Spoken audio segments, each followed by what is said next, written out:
that all of you guys can hear me very well. So I'll be starting today um, talking about Azure processes. So one of the things that we are trying to achieve here is that virtually all of you should be very good enough to stand on your own as either a cloud engineer, DevOps engineer, or SRE engineer. So for today, we'll be talking about cloud computing fundamentals, and also we're talking about this thing, the Azure overview, just an overview of Azure, how it is, and everything around it. Okay, what? Let's start some elementary principles about cloud services. So, in when you hear something called cloud, please, I don't want you to feel distorted or feel like, what are these people? Are they talking over my head or something like that? So, when it comes to cloud computing, we are talking about infrastructure, cloud hardware infrastructures that are head up somewhere in a data center. The data center can be in any part of the world, but it is controlled by a big organization, kind of. So let me give you a concept. You have a you have company A, B, C, D. That's four companies. All of them have their servers, they have their personal data centers, and so on and so forth.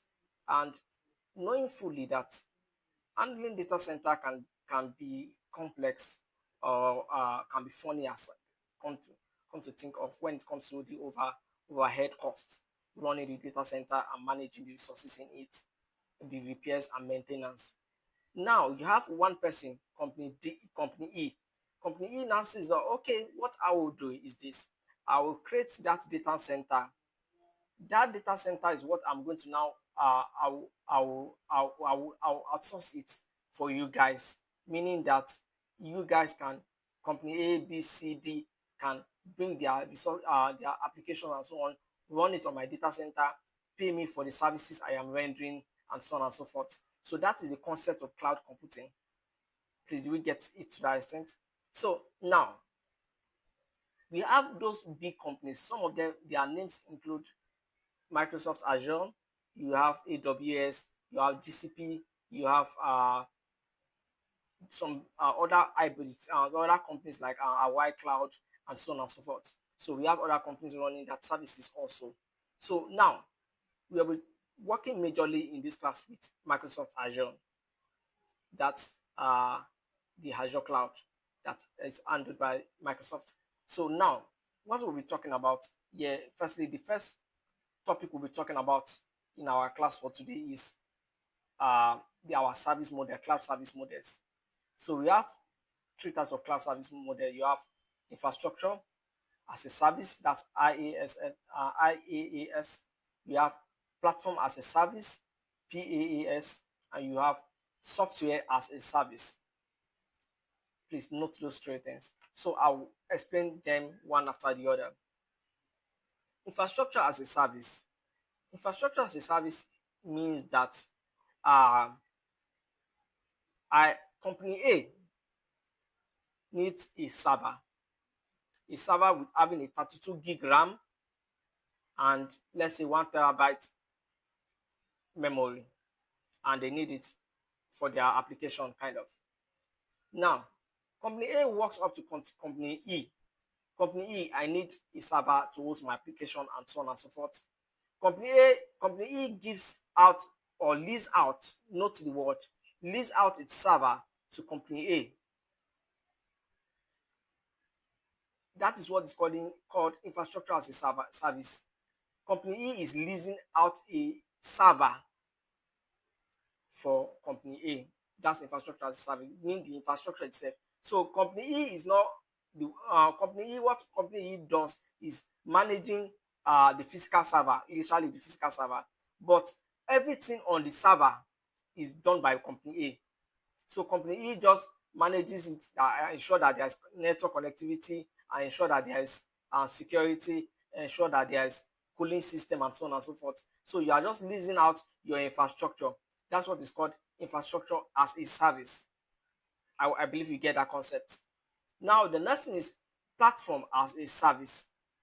In platform as a service, we have a server, like a very big server, kind of, and we have company B. Company B don't need the entire server, kind of.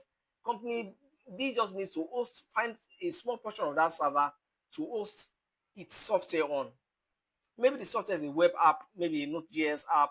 The the application is just like a 2 MB application, or let's say 2 gig application, and it's preferable it just hosts a small portion of that server for its application. So company E now say, okay, I am giving you a platform as a service. Company E is the one that owns the infrastructure. Company E is the one that manages the operating system on that server, but they are going to segment a portion of that server for you. That's company B. They segment that portion of that server for company B. That is what's called platform as a service. An example of that is what you have app service. App service. That's what you have. Another one example again is what you have container app. Again in Azure, we will talk about that very well in other parts of our lessons. So that is a platform as a service. You are not renting the whole infrastructure. You are just renting a portion of that infrastructure. That is platform as a service.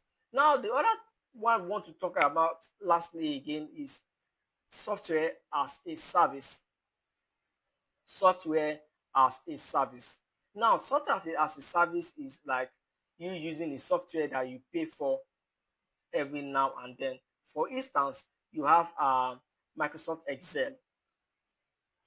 Microsoft Excel that is owned by that is done by M365. When you are using software like Excel, PowerPoint, and all those softwares, they come in with their monthly or yearly subscription. So you have to pay for them to use that software. You are not using the infrastructure, you are not renting the platform, but you are just renting the software for your personal use. That's a software as a service. Another example of it is WhatsApp. WhatsApp is a software as a service, but it's a free software, quote and unquote. Please, do we get it? And I think we have paid versions of it. Let's say Microsoft Teams. Microsoft Teams is a paid version of a software. It's a team connectivity kind of software, but you have to pay for it to use it. That's a software as a service. Please, do we get to that extent?